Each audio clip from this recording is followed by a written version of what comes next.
Video में 2022 में आई social thriller movie ईशो का एक्सप्लेनेशन करने वाले हैं। इस मूवी में आपको लीड रोल में जयसूर्या देखने को मिलने वाले हैं। मूवी की स्टोरी में एक बड़ा इंडस्ट्रियल कुछ बच्चियों को सेक्सुअली अब्यूज करके मार देता है, जिसके बाद वो उसके प्राइम विटनेस को भी मारने का प्लान बनाता है। पर तभी उसके इस प्लान के बीच में एक मिस्टीरियस पर्सन आ जाता है। कौन है वो मिस्टीरियस पर्सन, जानने के लिए वीडियो को लास्ट तक जरूर देखें। साथ ही चैनल को सब्सक्राइब करके वीडियो को लाइक भी कर दें। तो चलिए बिना किसी देरी के मूवी शुरू करते हैं। मूवी की स्टार्टिंग में हम एक फैमिली में माँ और बेटी को देखते हैं। माँ का नाम एनी और बेटी का नाम शिवानी होता है। वो लोग अपनी लाइफ में बहुत खुश रहते थे, पर एक दिन जब शिवानी के स्कूल में काउंसलिंग टीम आकर शिवानी से बात करती है तो उन्हें पता चलता है कि हर बार शिवानी के अच्छे मार्क्स आते थे, पर इस बार शिवानी के बहुत कम मार्क्स आए हैं और वो किसी बात को लेकर परेशान भी लग रही थी। इसीलिए वो लोग शिवानी से उसकी इस परेशानी की वजह पूछते हैं। तब शिवानी उन्हें डरते हुए बताती है कि उसके स्कूल की एक टीचर विश्ववरम ने कई बार उसे छुट्टी होने के बाद क्लास में रोककर फिजिकली अब्यूज किया है और उसने ये बात आज तक अपने घर पर इसलिए नहीं बताई कि उसके फादर को ये बात जानकर बहुत दुख पहुंचेगा। यह बात सुनकर काउंसलिंग टीम इसकी कंप्लेंट उस स्कूल के प्रिंसिपल से जाकर करते हैं। उस टाइम पर वहां पर शिवानी की माँ एनी भी आई हुई होती है। प्रिंसिपल इस बात को झूठा करार करने में लगे हुए होते हैं, क्योंकि अगर ये बात बाहर आ जाती तो उनके स्कूल की रेपुटेशन खराब हो सकती थी। और इसलिए जब वहाँ के पियून रविंद्र से इस बारे में पूछा जाता है तो वो एक नई कहानी सबको सुनाता है। वो कहता है कि विश्ववरम सर और शिवानी की माँ एनी के नाजायज संबंध है, क्योंकि एनी का हस्बैंड शिवा पिछले 7 सालों से दुबई में जॉब करता है और इसीलिए यहाँ पर एनी इस तरह कई सारे लोगों के साथ अपने अफेयर चला चुकी है। पर इस पर एनी रोते हुए कहती है कि ये सब सच नहीं है, उस पर गलत इल्जाम लगाया जा रहा है।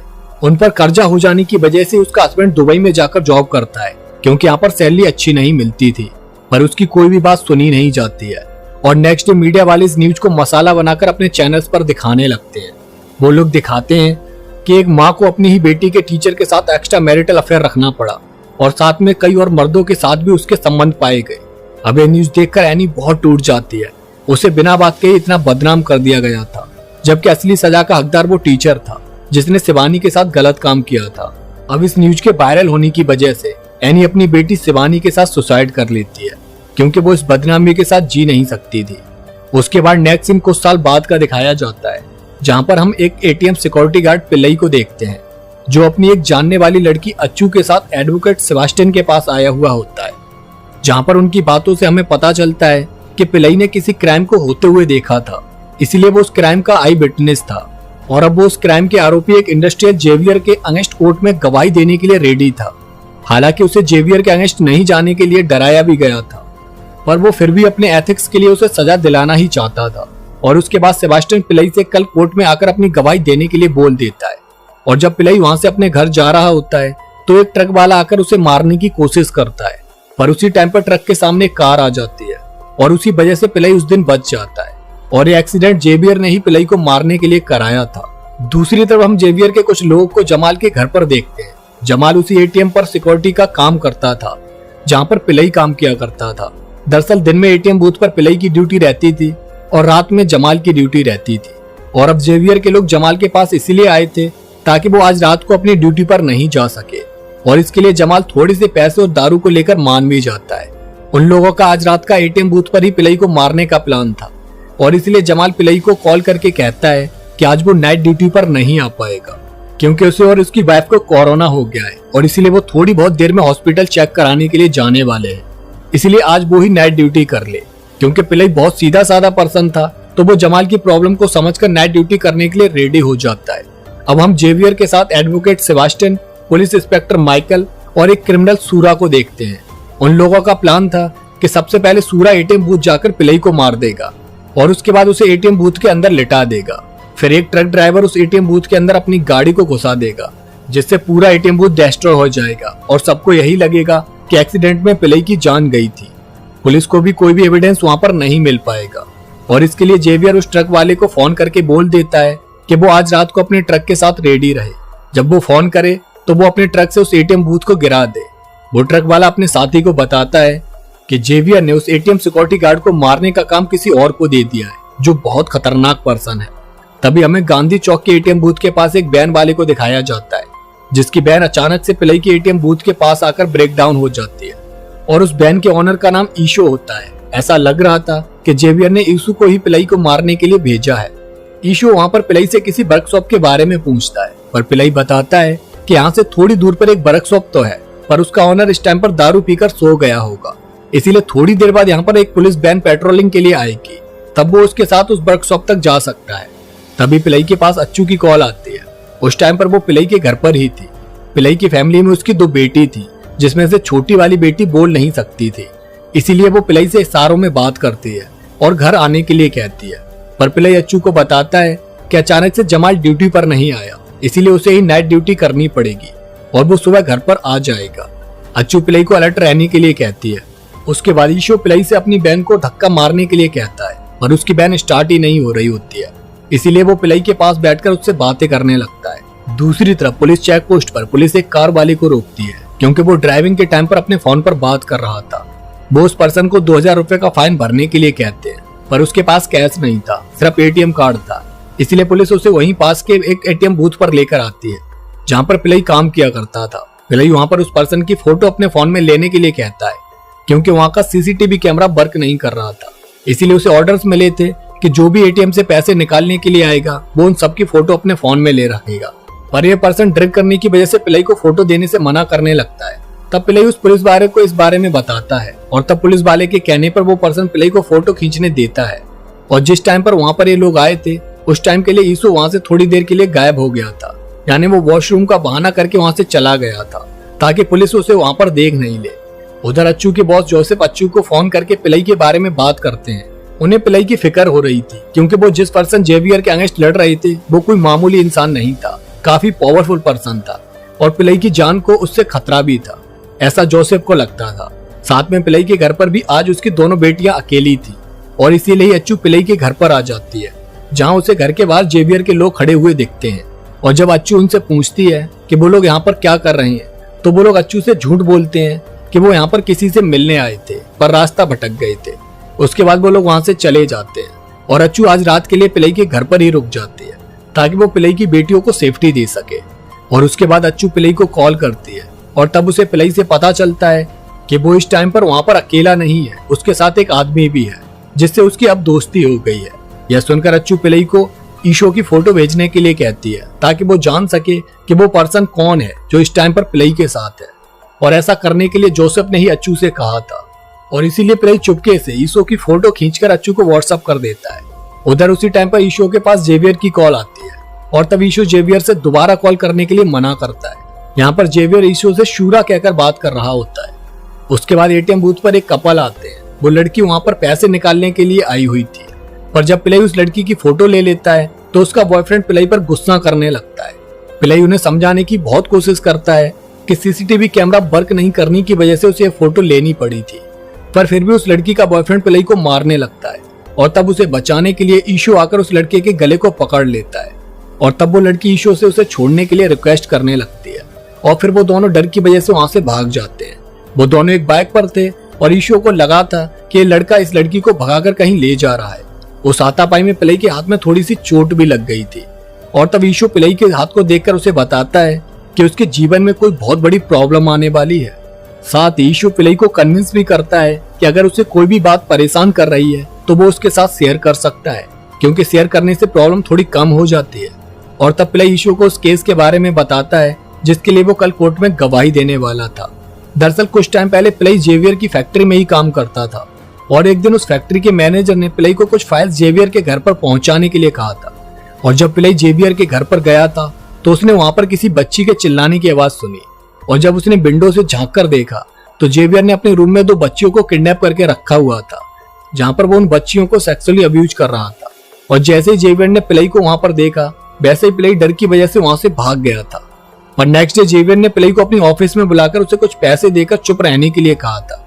तब पिलाई ने वो पैसे इसीलिए ले लिए थे ताकि वो उसे मार नहीं दे, क्योंकि इस दुनिया में उसके अलावा उसकी बेटियों का कोई भी नहीं था। पर कुछ दिन बाद जब उसे पता चला कि उन बच्चियों ने सुसाइड कर लिया जिनके साथ जेवियर ने गलत काम किया था, तो पिलाई पर रहा नहीं गया और उसने सारी बात आकर पुलिस स्टेशन में बता दी। पर क्योंकि पुलिस भी जेवियर से मिली हुई थी तो किसी ने भी उसकी बात नहीं सुनी और तब उसने कोर्ट में जज के सामने सारी सच्चाई बताने का फैसला लिया और उसके लिए ही वो नेक्स्ट डे गवाही देने के लिए कोर्ट जाने वाला था। अब इस सारी बातें सुनकर ईसो पिलाई को अपनी एक फ्रेंड सिवा की कहानी सुनाता है, जो कि दुबई में काम करता था। वो अक्सर उसे अपनी बेटी की वीडियोस दिखाया करता था। वो अच्छा गाती थी, पर बाद में उसे पता चला कि उसकी बेटी का अपने टीचर के साथ नाजायज संबंध था। और सिर्फ उसकी बेटी का ही नहीं, उसकी माँ का भी उसके टीचर के साथ नाजायज संबंध था। और जब सिवा दुबई से वापस आया तो दोनों माँ बेटी ने सुसाइड कर लिया था। और उसके बाद सिवा कई महीनों तक पागल खाने में रहा था, क्योंकि वो अपनी वाइफ और बेटी की मौत को बर्दाश्त नहीं कर पाया था। अब ये कहानी सुनने के बाद ईसो पिलाई को समझाता है कि वो जेवियर को कॉल करके 10 लाख रुपए मांग ले, पर पिलाई इसके लिए मना कर देता है। और दूसरी तरफ हम एक फैमिली को देखते हैं जो अपनी बेटी को ढूंढ रहे होते हैं। दरअसल ये फैमिली उसी लड़की की थी जो लड़की एक लड़के के साथ भागकर पिलाई के एटीएम बूथ पर पैसे निकालने के लिए आई थी। और इसीलिए जब वो फैमिली पिलाई के पास आकर उस लड़की का फोटो दिखाकर पूछते हैं तो पिलाई उन्हें उस बाइक का नंबर बता देता है जिससे वो लोग भागकर वहां से गए थे। उसके बाद ईशो अपनी बहन से कुछ खाने और पीने के लिए लेकर आता है और पिलाई को पीने के लिए देता है, पर पिलाई ड्यूटी टाइम पर होने की वजह से पीने से मना करने लगता है। तब ईशो उसे डराने के लिए अपनी गन निकालता है और एक एयर फायर कर देता है। अब इस तरह के अजीब बिहेव से पिलाई बहुत डर जाता है और तभी वहां पर एक ट्रक निकलता है जिसे पिलाई जल्दी से रुकवाकर ईशो को उसमें बैठने के लिए कहता है ताकि वहां से वो वर्कशॉप तक जा सके। वो किसी भी हालत में ईशो से पीछा छुड़ाना चाहता था। उसके जाने के बाद पुलिस पेट्रोलिंग पर आती है और ईशो की बहन को देखकर उसके बारे में पूछती है। तब पिलाई बोल देता है कि ब्रेकडाउन होने की वजह से इस बहन का ऑनर वर्कशॉप तक गया है। और उसके बाद पिलाई सोने चला जाता है और तभी उसे ईशो की आवाज सुनाई देती है। और जब वो जाकर देखता है तो ईशो उसके पास बैठा हुआ होता है। वो पिलाई से कहता है कि वो ट्रक वाले लोग गांजा का धंधा करते थे और इसीलिए पुलिस उसे भी उनके साथ नहीं पकड़ ले तो वो वहां से भाग आया। उसके बाद वो लोग बाहर आकर फिर से वैन को स्टार्ट करने की कोशिश करते हैं, पर वैन स्टार्ट ही नहीं होती और बारिश आ जाती है। पर तभी एक पेट्रोलिंग कार वहां से निकलती है और पिलाई जल्दी से उसे रोकने के लिए उसके पीछे भागता है। पर उसी टाइम पर पिलाई का फोन ईशो की वैन में उसके पास ही रह जाता है, जहां पर अच्छू उसे वॉइस मैसेज करती है कि उनके साथ जो आदमी है वो एक क्रिमिनल है, वो मर्डर के केस में सजा काट रहा है और इस टाइम पर पेरोल पर बाहर आया हुआ है। अब ये सुनकर ईशो उस मैसेज को डिलीट कर देता है। उसके बाद वो पिलाई के पास आकर उसके फोन को दे देता है और जब पिलाई उस एटीएम बूथ के अंदर जाता है तो फिर से अच्छू उसे वीडियो कॉल करती है जिसमें वो उसे बता देती है कि ईशो एक पैरोल पर बाहर आया हुआ क्रिमिनल है। अब चूंकि पिलाई को ईशो की सच्चाई पता चल गई थी तो ईशो वहां पर आकर उसे बेहोश कर देता है और उसके बाद प्लान के अकॉर्डिंग ट्रक आकर एटीएम बूथ के अंदर अपना ट्रक घुसा देता है।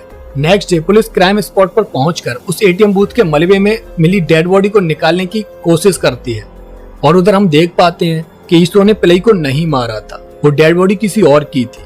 वहां पर ईशो पिलाई को बताता है कि उसने उसे एक कहानी सुनाई थी जिसमें सिवा और उसकी फैमिली के बारे में बताया था।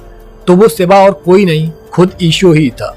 यानी जब सिवा की वाइफ एनी और बेटी शिवानी की न्यूज वायरल हुई थी तो उसके बाद उन दोनों ने सुसाइड कर लिया था और इसीलिए सिवा को दुबई से तुरंत वापस आना पड़ा था, जहां पर उसे अपनी वाइफ और बेटी को मॉर्चरी में देखा।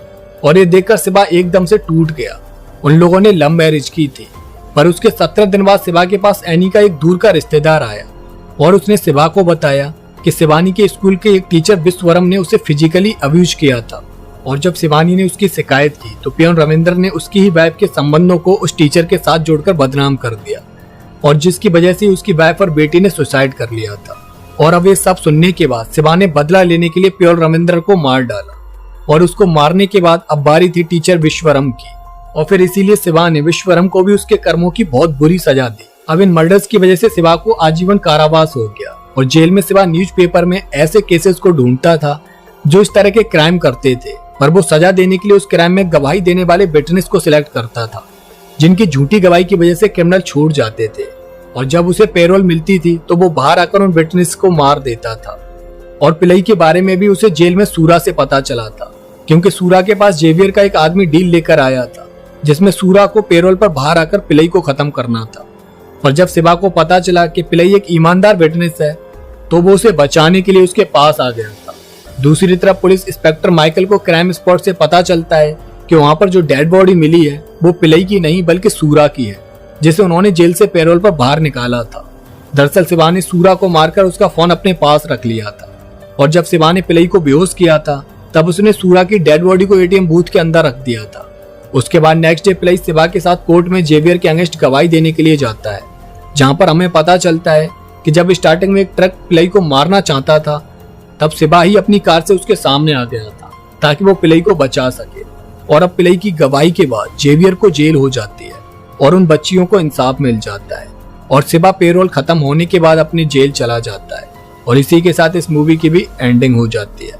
हमारे देश में अभी भी पता नहीं कितने ही चाइल्ड अब्यूज के केस दर्ज किए जाते हैं, मगर पॉलिटिकल इन्फ्लुएंस की वजह से दोषियों को सजा नहीं मिल पाती है और कानून भी उनका ही साथ देता है। तभी ऐसे लोगों को सजा देने के लिए इस तरह के ईसो का जन्म होता है। लोग दूसरों की वीडियो को अपने एंटरटेनमेंट के लिए वायरल कर देते हैं, बिना ये सोचे कि इस वीडियो से किसी की फैमिली और जिंदगी भी बर्बाद हो सकती है। तो इसीलिए सोशल मीडिया का सही से यूज करें, उसे मिसयूज करके इस किसी की लाइफ के साथ नहीं खेलें। तो दोस्तों, कैसी लगी आपको ये मूवी कमेंट करके जरूर बताना। साथ ही चैनल को सब्सक्राइब करके वीडियो को लाइक भी कर देना। तो इसी के साथ मिलते हैं नेक्स्ट वीडियो में एक और सस्पेंस थ्रिलर मूवी के साथ। तब तक के लिए जय हिंद।